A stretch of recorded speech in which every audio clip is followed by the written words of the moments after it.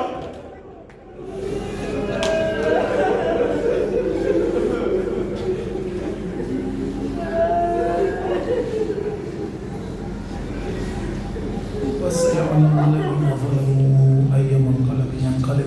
اللہ الرحمن الرحیم الہی بحق فاطمہ وابیہ وبعلیہ وبنیہ والسر المستودع فیہ، بسم اللہ الرحمن الرحیم الہی بک یا اللہ یا اللہ یا اللہ یا اللہ یا اللہ یا اللہ یا اللہ یا اللہ یا اللہ یا اللہ یا ارحم الراحمین یا ارحم الراحمین یا ارحم الراحمین یا ارحم الراحمین یا ارحم الراحمین یا ارحم الراحمین۔